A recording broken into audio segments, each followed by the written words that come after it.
Nous quittons les terres écossaises et revenons en France, où d'autres légendes nous attendent. Car oui, les légendes ne sont jamais loin. Dodan. Nous décidons de quitter au plus vite ce périph' parisien bouché pour rouler en direction des Yvelines, plus précisément dans le parc naturel de la haute vallée de Chevreuse. C'est parti.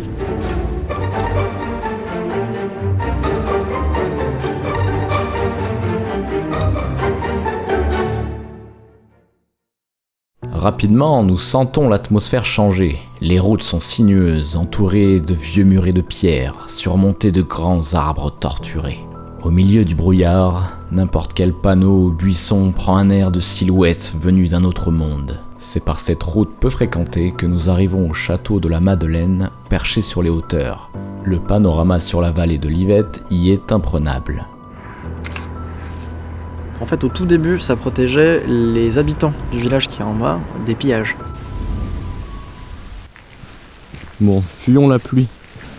Ce serait cool, ouais. On rentre avant de prendre trop d'eau. Bon, du coup, on sait pas trop où on est, mais on a un petit indice. C'est la fontaine Sainte-Anne, dit la fontaine vertueuse de Bullion.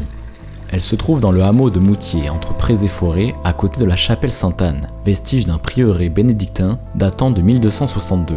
Elle a été construite à proximité d'une source druidique aménagée en fontaine. C'est près de celle-ci que la magie opère. Jusqu'à dans les années 70, les habitants du village venaient faire un pèlerinage. En fait, ils partaient de l'abbaye, ils arrivaient ici, et c'était pour que les moissons soient fructueuses.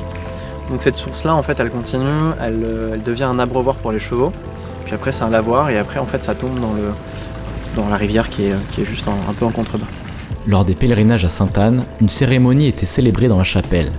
L'assemblée se rendait ensuite en procession à la fontaine afin de profiter de ses vertus.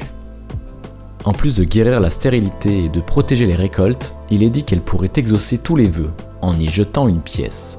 Bien que certaines pratiques se soient perdues dans les méandres du temps, la tradition se perpétue le dernier dimanche de juillet, où ont lieu cérémonies religieuses, repas et jeux.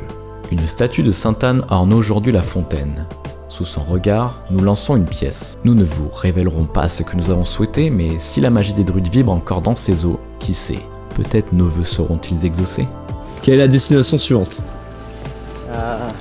La destination suivante, ça va être le manoir qui est un petit peu plus haut, on va reprendre il y a un petit kilomètre. Et puis maintenant c'est devenu une ferme, alors on va aller voir. La forêt est dense et omniprésente.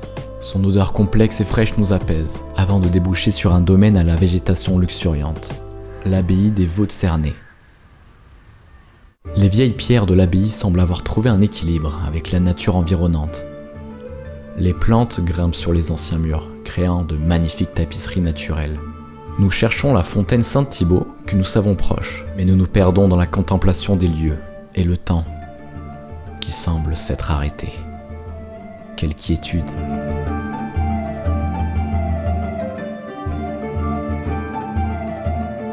Au cœur de ce théâtre de feuilles et de roches se trouve une drôle de bâtisse. Et là c'est la fontaine, on va aller faire un tour. C'est la fontaine Saint-Thibaut. Au XIIIe siècle, le roi Louis IX était fort attristé de l'infertilité de sa femme, Marguerite de Provence. 5 années durant, maints remèdes avaient été donnés à la reine, sans succès. La descendance du roi Saint-Louis était en péril. Le roi enjoint alors l'abbé Thibaut de Marly de prier pour son épouse. Ayant connaissance des pouvoirs des sources de la région, Thibaut fit boire à la reine de l'eau de la fontaine. Les prières du roi furent exaucées, peut-être même un peu trop bien. Grâce aux prières du père Thibaut et à cette source, ils en ont eu 11 derrière. Donc ils vécurent heureux et ont beaucoup d'enfants. La reine mit au monde 11 enfants. L'eau de la source est depuis réputée pour favoriser la fécondité des femmes. Mais avant de penser à fonder une famille nombreuse et heureuse, peut-être êtes-vous plutôt en quête d'amour et d'idylle. La promenade des Petits Ponts à Chevreuse est l'endroit le plus romantique d'Île-de-France, aussi connu sous le nom de la rivière aux tanneurs. Cet endroit est en effet magnifique. Passerelles fleuries, superbes maisons de pierre et anciens lavoirs ponctuent ce sentier qui longe le canal. Les habitants nous racontent que cette promenade aux Petits Ponts est leur lieu magique. Les couples qui s'y sont formés sont indénombrables. Peut-être la preuve que la magie des sources environnantes s'étend jusqu'ici. Qu'est-ce qu'un jardin à la française ? Un jardin à la française. Avec des petits cailloux et des petites pelouses. Donc voici l'abbaye de Notre-Dame de la Roche. où un taureau a gratté le sol et est tombé sur une sculpture de la Vierge Marie qui est censée être à l'intérieur de cette abbaye. Malheureusement c'est fermé, on ne peut pas y accéder. C'est en 1232 je crois, quelque chose comme ça. Ce qui a donné lieu en fait derrière à pas mal de processions. Ouais. On ne sait pas si l'œuvre intérieure est l'œuvre originelle ou une copie en fait. Et ouais, c'est un peu con en fait ça soit fermé.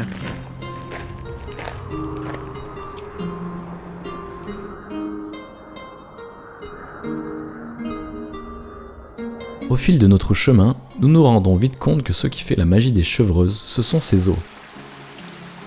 Nous remontons donc à une dernière source qui, nous a-t-on dit, est habitée par les fées, rien que ça. On a hâte de les dénicher. En ce début d'hiver, un tapis de feuilles mortes denses bruisse à chacun de nos pas. Nous devons être discrets si nous voulons débusquer une de ces fameuses fées. Et nous devons nous presser. Les journées sont courtes en cette saison.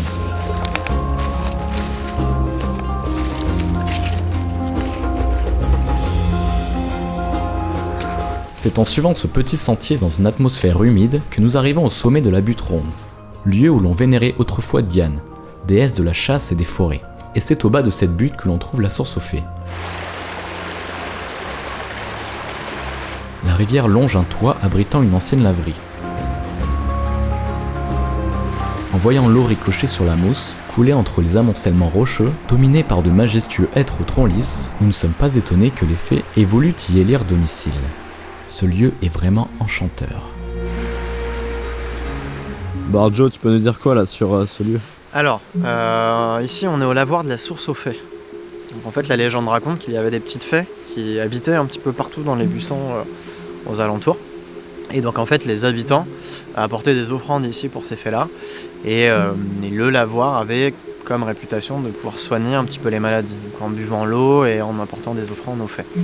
L'eau également est très pure en fait parce qu'elle provient de Fontainebleau, donc elle est filtrée par tout le sable qu'il y avait à côté. Et en fait il a été aussi un petit peu mystérieux dans le sens où en fait il est à 10 km à la base quand il avait été construit, à 10 km des habitations les plus proches. Donc les gens venaient un petit peu en pèlerinage ici et apportaient des offrandes. En fait, on sait pas pourquoi ça a été... On sait pas pourquoi non. On sait toujours pas aujourd'hui pourquoi ça a été construit aussi loin de toute habitation, parce que c'est une grosse bâtisse quand même. C'est une grosse bâtisse et c'est pas forcément une source en plus, donc la rivière passe là quoi. En tout cas il a été détruit et reconstruit en 2005, justement parce qu'ils ont retrouvé un petit peu des vestiges. Pardon. On va partir à la recherche des fées. Allons chercher les petites fées.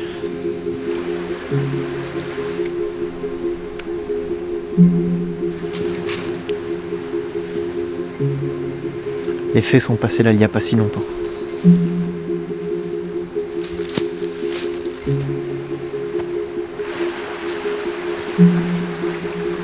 Non, c'est pas là. Tu trouves pas de fées? Y'a pas de fées mec. Y'a rien. Dommage, on va camper ici ce soir. Oh là. Si elles viennent pendant la nuit. T'es sûr? Absolument pas. La source est connue pour ses vertus thérapeutiques. Son pouvoir serait de faire disparaître instantanément tous les maux qui nous accablent. Nous hésitons à nous y baigner pour tester cette légende. À moins qu'il ne faille laver ses vêtements, comme les lavandières d'autrefois, nous aurions bien voulu demander aux fées comment faire, mais elles sont bien restées cachées. Peut-être qu'elles hibernent. En tout cas, la nuit tombante et le froid mordant nous découragent. Aucun de nous deux ne se décide à user de ces eaux magiques, et nous nous mettons d'accord pour revenir plus tôt cet été. En tout cas, la nuit tombe. C'était une belle journée de mythes et de légendes. Je pense qu'on va rentrer au chaud devant un petit feu de cheminée et ça sera une belle conclusion pour ce soir. On y va ? Allez, go. C'est une journée remplie de découvertes qui se termine, laissant derrière nous des mystères non résolus et tant d'autres à découvrir. Nous sommes fatigués et n'avons pas envie de retourner dans l'immense jungle urbaine parisienne, mais un autre sentiment nous domine. Nous nous sentons divinement bien. C'est certain, ces eaux avaient bien quelque chose de magique.